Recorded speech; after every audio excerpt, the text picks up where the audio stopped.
Hello, ZAPCon. Thank you for joining my session.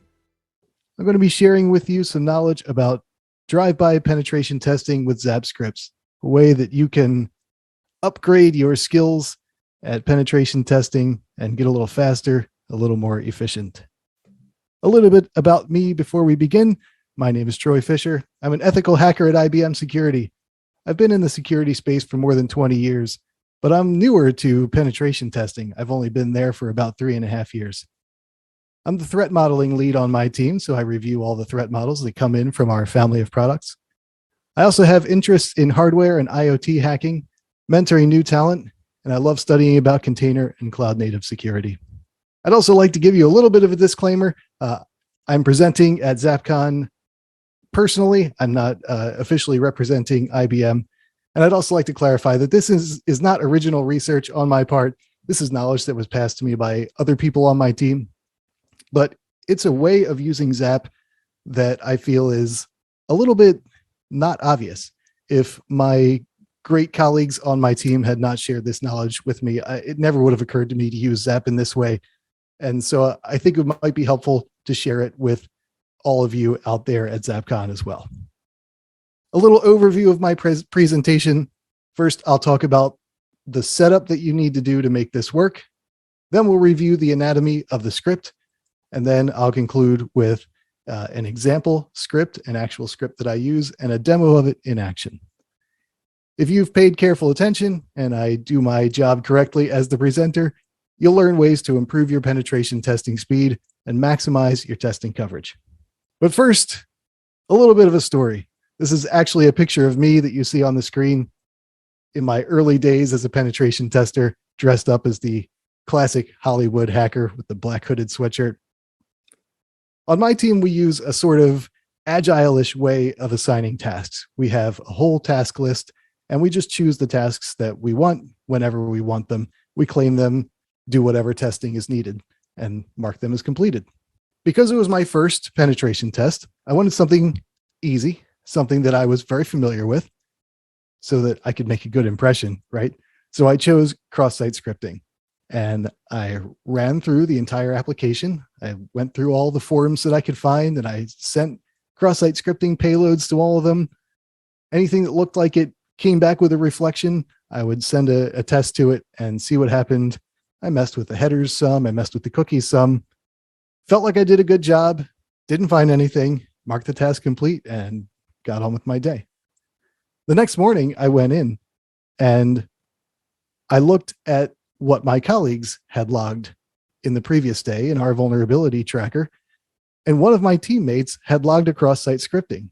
And it was definitely in a URL that I had tested. And I remember the specific parameter that he tested. I looked at it and I examined it some, and I didn't see that it was reflecting anywhere. So I just didn't really test it in that great of a depth because it seemed like a dead end. So that seemed really strange to me. So I contacted my colleague who filed this finding, and I said, why did you test that? What led you to even explore that? And he said, oh, I didn't test that manually. I have this script that I use with ZAP, and I put it in attack mode, and the script runs in the background, and it just tests everything as I explore the app. And so he sent me a basic framework, and over the last 3.5 years, I've written more scripts based on that framework, and I use these scripts every day, and they help me find the things that I would miss if I had to go and try and manually explore everything. So let's define what I mean by drive-by penetration testing. When you have ZAP in attack mode, it will run scans and send attack payloads in the background as you explore. As you encounter new URLs and they get added to the sites tree, ZAP will run these tests automatically and you don't have to do anything. So if you're like me, I think most web app penetration testers, the first thing they do is explore the entire web app. If you have ZAP in attack mode with one of these scripts running, you can be doing testing while you do that initial exploration. It's a great way. It's super efficient. And it's also really completionist. It looks at every field, even if that field looks uninteresting to you as a human. All right, let's get into the meat of it. The first thing that we have to discuss are some prerequisites. There's a decent amount of setup that you have to do in ZAP in order to get this to work correctly. The first thing that you have to do is define your scan policy. By default, ZAP's scan policy has a whole lot of tests enabled. If you've ever just like thrown ZAP to do an active scan against the URL and watched it run, it can take a long, long time. So we need to customize that to only run the script that we're going to write and use. So the first thing you have to do is go into that scan policy manager menu. You can go to analyze scan policy manager in ZAP, or you can press the little button in the top toolbar that looks like a mixer board. Choose new scan. In the policy field, give your scan a name. I usually call it script only because that's pretty obvious to me, but you can call it anything you want. And then this is the important thing. In this field here, you have to say apply off threshold to all rules and then click go. So that disables everything. We're turning off all of the active scan rules. Then the next thing you want to do is go to the left-hand side of that window and choose miscellaneous and highlight script active scan rules, set the threshold to low and set the strength to anything you want. You could actually customize your script to send fewer payloads or more payloads based on the strength. You could even, if you really wanted, build in some detection so that different payloads might trigger different alerts based on the threshold that you've chosen. But I'm just a hacker. I just write dirty code, try to get it done as quickly as possible. So I don't do any of that fancy stuff in my scripts. So these features don't really matter. The main thing for me is if you have that threshold set to low or anything else, then you have your script enabled. And that's the most important part. With the policy set up, now you have to tell ZAP to actually use it. So you need to go into the preferences pane and choose active scan and go down here to where it says active mode scan policy and set that to be the policy that you just set up. So for me, it's script only. I also have it set up as the default active scan policy for those times that I do an active scan as opposed to an attack mode scan, but that doesn't matter for this. You just need to make sure you have the attack mode scan policy set to use that policy you just created. With the policy all set up, now we need to discuss input vectors. This is the next step down in the preferences panel. There are a whole bunch of checkboxes here on the left-hand side. Those checkboxes define the different places that ZAP will look for injectable parameters. You can add more or less as you see fit, but just keep in mind that the more of these boxes that you have checked, the more payloads are going to be sent out with each node that gets discovered. And so that could lengthen how long your scan takes. You want to keep these scans pretty concise so that they run in the background as you explore, and you don't get a long queue that builds up that you have to wait for it to clear out every so often. So I often customize these on a per scan basis. Sometimes I'm not all that interested in headers and cookie data, so I will disable those. A lot of times I will scan just headers and cookie data first, since they're pretty consistent across a web app. And then once I have a good feel for whether I've tested those thoroughly enough, I'll disable those and switch to the query strings and the query parameters and the post data and do another drive-by using those. Now let's briefly cover ZAP's modes of operation. As some of you may know, ZAP has these 4 different modes of operation. When we're doing drive-by penetration testing, we have to use attack mode. ZAP tries to prevent you from doing anything silly like scanning something that you didn't want to scan. And so the way attack mode works is it only attacks nodes that are in scope. And that's the key thing. So if we don't properly define our target as being in scope, then we're not going to be able to scan it. ZAP will just ignore it as if it's not even there. So to get our target in scope, we have to add it to the context. The easiest way to do that is to browse to your target in a browser that's already proxied through ZAP, and then you will get the URL to appear in the sites tree. Find that URL, right-click it, choose include in context and then new context, and a little window will pop up. You just want to go to the top level node of your context and make sure this in scope checkbox is enabled. I also like to go to the default context top level and make sure that that checkbox is disabled, just as a little bit of an extra protection for myself. There should never be anything in that context by default, but just to be on the safe side, I like to make sure that nothing extra is defined. Now that we have all that set up, we can turn our attention to the script side of things. First, a quick word about the way ZAP manages scripts. It has a very strictly prescribed way of organizing the scripts, and scripts of a certain type have to be in the right place in order for them to be used by ZAP. So these drive-by penetration test scripts, because they're used in attack mode, they are considered active rules by ZAP. So they have to go in this active rules section of the user interface. You can configure a custom location in ZAP, a location on your file system where you store your scripts and have ZAP pull them in, but you have to mirror this same structure. So whatever folder you point it to, you must have an active rules subfolder in there and have your scripts in that folder. Otherwise, ZAP will ignore them and they will never run. Once we have all that set up, now we can talk about the script itself.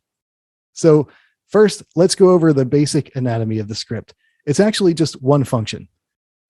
This little comment block that you see here on the screen actually comes straight from the template for an attack script or an active scan script that's included in ZAP.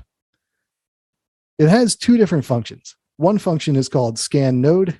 That one will run one time on newly nodes that are discovered. So new URLs, as they get added to the tree, scan node will run against them one time. But we want to scan every parameter, and we want to send multiple payloads to every parameter. So we need to use this scan function. As you can see, this scan function will typically be called for every parameter in every URL and form for every page. Now, that description actually undersells it a bit because it will actually send it to everything defined in that input vectors window that I showed you earlier. So make sure you keep that in mind. It's not just form parameters, even though that's probably your primary focus. Within that scan function, we have a really basic three-step algorithm. And this is all it takes to run a solid drive-by script. The first thing you do, these are all built-in functions. You don't have to define anything yourself. You just call these methods and you're good to go. ZAP handles everything in the background automatically. So the first thing you do is clone the message. By default, MSG is the current transaction that you are testing against. You use setParam to change one of the parameters in your cloned message. And again, ZAP handles everything. You never have to tell it what param. You just say param, and it goes through all of the input vectors that you've enabled, and it will send a payload to each and every one that it finds. And then you use send and receive to send your modified message and receive the response. Now, optionally, if you want to get real fancy, you can build other checks after you do send and receive. You could actually raise an alert if you really wanted to, or you could do different checking, maybe do some additional payloads if you find a certain payload that looks like it might be interesting. Of course, you have to be able to identify those programmatically, but those are options that are available to you. But me being the dirty hacker that I am, I just do these 3 steps, and I like to just review the results manually, which I'll show you in just a moment. So let's talk about a real script. I'm going to show you an SQL injection test script. This is an actual script that I use all the time when I'm working. You can see there's not a whole lot to it, but I will walk you through it briefly. First, I define all of my attack payloads in an array here. And the reason I do that is that it makes it easy to customize. If I want to change this, I can add and remove as much as I want. One thing to keep in mind with these payloads is that there's multiplication going on. Every one of these payloads, so right now I have 4 payloads, they will get sent to every single parameter. So if there are 10 parameters on a given page, then I'll be sending 40 payloads. So you can see that this can scale up quickly if you have too many payloads and too many input vectors defined. So I try to keep it very concise. I usually don't send more than 5 or 6 at most, trying to keep these things so that they run quickly and complete quickly. With those payloads defined, we go into our built-in scan function. Again, we don't have to define this. It's already built into ZAP. We loop through our attacks array. And just for each one of those attacks, we clone the message. I call it new message. I feel like it's a little simpler than overwriting MSG. Now right here, I copy the current attack into its own variable. In this particular script, it's not doing much of anything, but in other scripts, I sometimes make modifications to the payload on the fly. For example, I often add my name or a random number to the payload so that I can go back and find it later. I'll explain that further later on. Then we use setParam to put our attack into the parameter. Here you can see I take the original value and append my attack string to it. If you wanted to replace it entirely, you could leave out value. If you wanted to prepend, you could do attack1 plus value, whatever makes sense for what you're testing. And then finally, you just do send and receive, and that's it. You're done. It just works and it does its thing. But you don't have to take my word for it. Seeing is believing. I've cooked up a live demo. Let me just do a little psych. I tried doing a live demo once about ZAP recently, and it did not go well. The demo gods were not happy with me. And so in order to appease them, I pre-recorded my demo. And let me show that to you now. Since this is ZAPCon and it's an OWASP product that we're working with, I figured it would make sense to test against the good old OWASP Juice Shop. So I've taken the liberty of loading Juice Shop in my browser, which is already being proxied through ZAP. And that way, when I switch over to ZAP, I can get it defined as in the context quite easily. So I go in the sites tree and I find my Juice Shop URL and just give it a right click. Then I'll choose include in context and then new context. And as I explained earlier, go to that top node and make sure in scope is enabled. And optionally, as I mentioned as well, I make sure the default context is defined as not in scope. So I uncheck that box and click OK.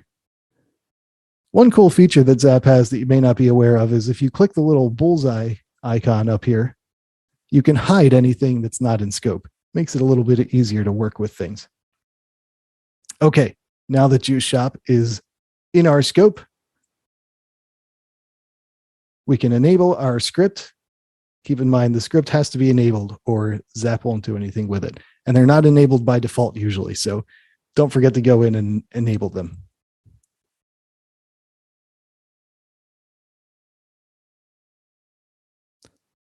Now what I'm doing here is deleting Juice Shop from the site tree. And the reason I do that is because attack mode works by discovering nodes and adding them to the tree. And those new nodes are what gets scanned by the attack mode script. So if I left what was already in there, when I enable attack mode, it wouldn't actually scan those URLs. So I delete them so that I can make sure that they get scanned. With that done, I switch it into attack mode. And there's one other pop-up that I'd like to explain to you. It'll ask you if you want to rescan all of the nodes when the scope changes. If you say yes here, now if I hadn't deleted everything that was already there and said yes, then it would go scan those things all at once, which might not be bad. But I like these things to go as I work. So that's why I delete and that's why I say no. But one way that you can use this feature is that if for some reason while you're testing, you need to take ZAP out of attack mode, when you put it back in attack mode, you can say no, it won't do anything. It'll be like you're picking up right where you left off. You can go back to the previous URL and start scanning and start exploring from there, and ZAP will pick right up. I'll be saying no, but it doesn't really matter because I don't have anything in my sites tree right now. Okay, you see the attack scan, the active scan window pops up there in the bottom pane, and we're ready to go. The first thing I'm going to do is refresh the Juice Shop website so that I can make sure it's working and also make sure that I get all those initial page loads scanned. I flip it back over to ZAP, and we can see we have some content here in the active scan results. Now, the way I process these results varies from test to test. Because this is SQL injection, I'm mostly interested in anything that came back with a 500 response code. And those are the things that I will review to see if there's anything that might indicate that I have triggered an SQL error of some kind. So I will sort by the response code, and we see I've already revealed one 500, and looking through the content, it is SQL related. So just from refreshing the page with this drive-by script enabled, I've already found one potential endpoint that might have an SQL injection. It works that well. But let's do a little bit more exploring just to get a little bit more data in there. I will register an account in the Juice Shop. If you're using the Juice Shop and you wish to go this route, make sure that you remember what password you used so that you can log back in. I've made the mistake of forgetting what password I've used before. Get these things set up. You can see right there that we actually scored a flag in the Juice Shop just by having these scripts running in the background. They're always working. They're always helping you find information. We'll log back in, and that should be enough data for our purposes. There we go. And now let's head back over to ZAP and review the results. And here we can see now there are 6 different 500 errors. And if we flip through them, they are all SQL related. And this one looks similar to the first one we found. So that's a pretty juicy finding. But just from a little bit of exploration, I think we did, 3 different parts of ZAP. We did the homepage, the user registration, and the login. And we found 3 unique places where there could be an SQL injection just from a simple script. So the possibilities here are pretty endless. Any test that you can envision, you can probably come up with a script for it. When the Log4Shell vulnerability dropped recently, I had a friend reach out to me and ask if I could help him figure out if there were any vulnerable endpoints on his website. So I just went and made a quick ZAP script, and I started exploring his website. And within about 30 seconds, I had already found one vulnerable endpoint for that. You can use it for cross-site scripting, command injection, really just about anything subject to terms and conditions. Those terms and conditions are that you need to be able to define what the error condition looks like. If you're not really sure what a positive test looks like, it's going to be hard to script that. So that's the one thing to keep in mind. If it's something where you have a good idea of what the error condition looks like, then these are great ways to test for them. Just a few more helpful hints to help you level up your drive-by testing. Make sure that you have a way to catch the error or the response. If you're testing something that requires an out-of-band response, a callback of some kind, make sure that you have a way available to catch those callbacks and see if something's happening. One thing that I can't stress enough is to uniquely identify your payloads. We didn't really need to do it in SQL injection just because when you try to trigger an SQL injection, it generally happens immediately. But with other vulnerabilities like stored cross-site scripting or sometimes OS command injection, you may send the payload, but it might not trigger until that payload gets read again later on. So it could be minutes, hours. We've sometimes even seen days before a payload gets triggered. So if you don't have some kind of unique identifier, you'll never be able to figure out which payload actually triggered. So I often will put a random number in there. And that way, at least I can search back through my ZAP log, find that random number, and figure out which payload was the one that triggered. And of course, if you're working on a team, you may also want to put your name or some other unique identifier for yourself in there. And that way you can differentiate your payloads from your colleagues' payloads. I can't stress this enough. Make sure you limit the payload list. Don't let it get too long because your scripts will just take too long to run. And along a similar line, don't forget to check those input vectors and customize those as well, because if you have too many, your scripts are going to run way too long. Trim them down, use different sets as you see fit. And then make sure you test in a controlled environment. Test against something like the juice shop, a place where you know the vulnerability is present, and that way you can use that to figure out what your error condition looks like. If you try to test these scripts in a live environment, you have no way of knowing whether the vulnerability is not there or whether your script is just not correctly hitting it. So do it in a controlled environment so that you know exactly what the error condition looks like. And then finally, perhaps this is the most important part, walk the entire app. Click every link, exercise every form, enable every feature, touch every single piece of it that you can think of. And then when you're done, go back and walk through the entire web app again, because often the activity that your scripts did the first time around may cause things to change that will become visible when you walk through the app a second time around. In particular, stored cross-site scripting. These scripts are really handy at finding those stored cross-site scriptings where you put the payload in one place and it pops in a completely different location. So you have to make sure that you do both of those walkthroughs so that you can catch those. And finally, I just want to offer you a few links that you can use to level up your drive-bys even further. The first link is the official Java doc that gives you all of the different features, APIs, and methods that are available in the ZAP scripting engine. There's a ton of stuff there. There's also a great collection of ZAP community scripts. You can pull these in through GitHub, or they're available to import directly into ZAP via the marketplace. You can review those scripts. You can use them as is, extend them, make them your own. They're there for all of us to use. And finally, check out the ZAP in 10 video series if you have not done so already. Simon Bennett explains a whole lot of great stuff in ZAP.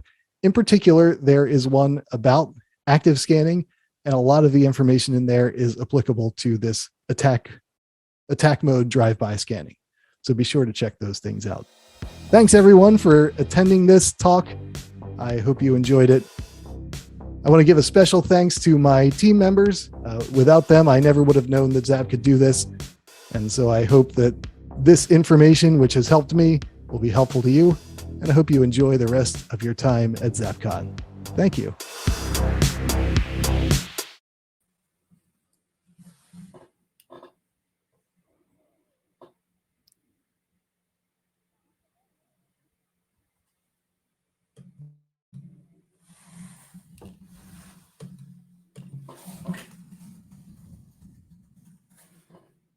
Hey, now you can hear me.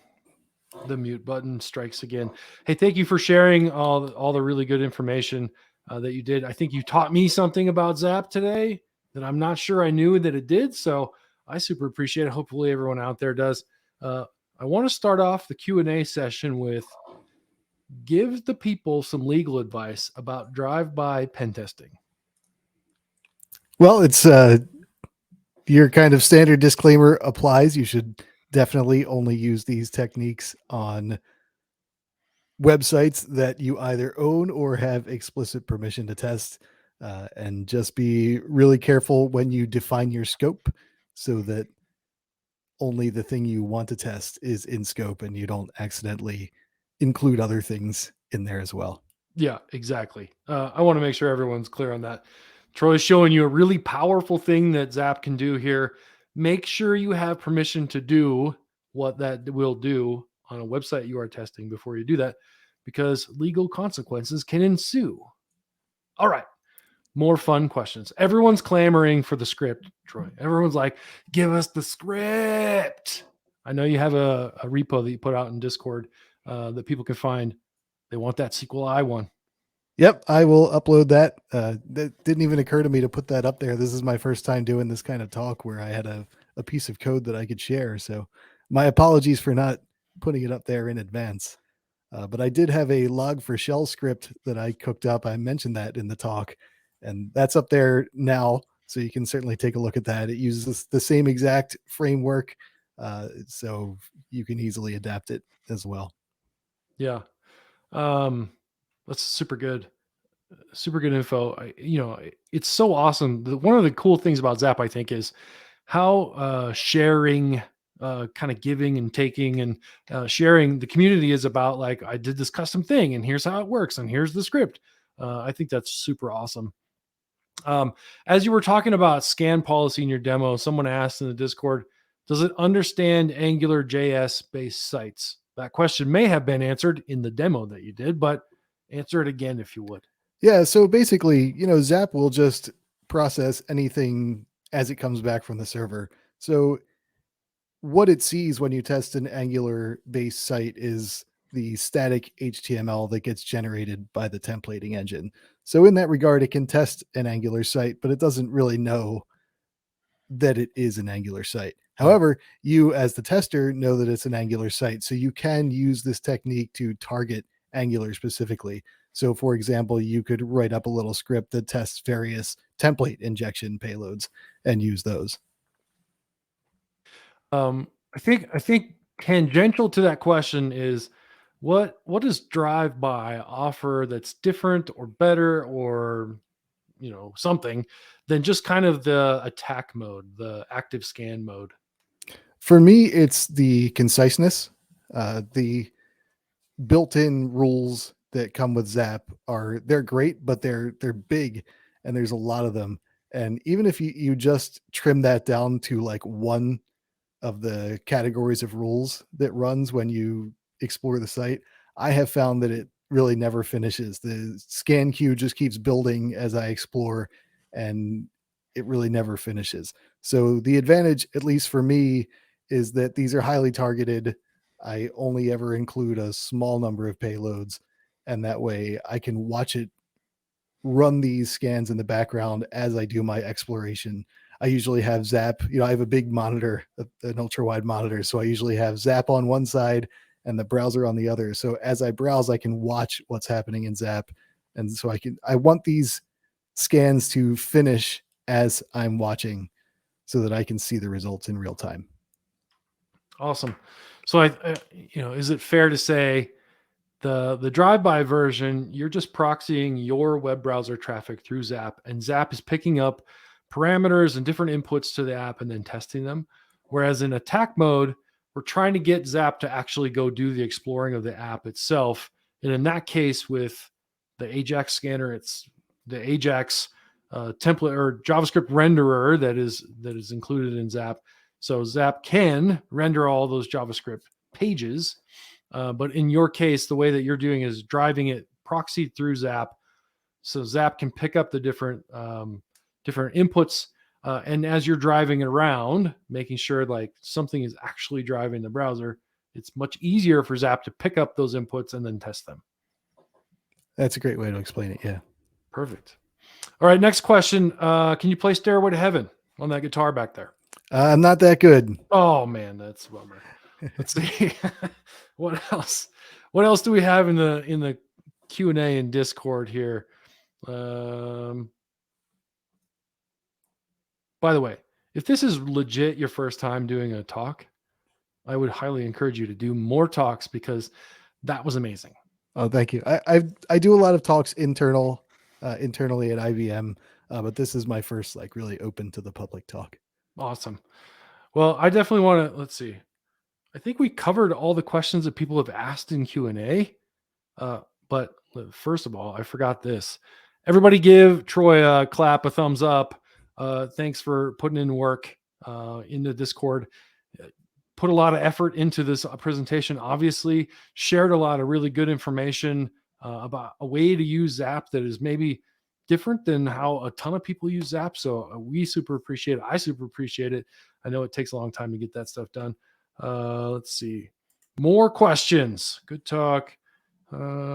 Discord is not broken. Wide monitors. Okay. How about this? What kind of wide monitor do you use? It's nothing fancy. It's an LG, a 34-inch. Yeah, it's 34-inch. That's a lot of monitor space. That's all. Yeah, it's kind of like having 2 4:3 ratio monitors side by side. You just don't have the bezel in between. And I use a tiling window manager to ensure that I get to use all the space at all times. Awesome. Troy, I think that's it. You stumped people. I think they're like still processing it in the brain. Remember, if you've got questions later, drive-by pen testing with Zap channel in Discord. Troy, we'll hang out in there for a little while, so he can come answer any more questions you have. He'll work on getting that SQL injection script up into the repo that's in there. And then here's a good one. Have you ever tried any other types of script like passive or standalone scripts? So I do use standalone scripts often to do like basic testing. For example, just in the last couple of weeks, just on a lark, one of my colleagues mentioned offhand that it might be cool to use a drive-by script to test for unsafe Java deserialization. So I cooked up a little script. I had to switch to Python for that because what I ended up doing was actually calling YSO serial to generate the payloads. It was really difficult to sort of test that in attack mode. So I actually used a standalone script to kind of prototype it all out, because that way I can just click a button and get it to go. Awesome. Another question here, I think that is related, but maybe not tied to what you're doing here, is can Zap record authentication? Do you have any experience with Zap and authentication? I know you're using it in a different way than most people think about it, but tell us what you know. I have noodled with it a little bit. Sometimes it's really easy. Sometimes it's not really easy. One great place to look and learn is the ZAPin 10 series that I referenced at the end of the slide. Simon does a few different parts on authentication in that series. So if you are interested in that, definitely check out those videos. They helped me a lot. Yeah. Fantastic. Troy, thank you once again for all your time. It was super informative. I think, like I said, I think we literally broke people's brains and they're like trying to think of questions. So good job. Good job on that. I want to thank you again for joining us and presenting at ZAPCon 22. Super good stuff. And I think that's it, Troy. Awesome. Well, thank you, Scott. Thanks everyone for attending ZAPCon, and we'll see you around. I'll hang out on Discord and answer any other questions that might show up. Awesome. Thanks, Troy.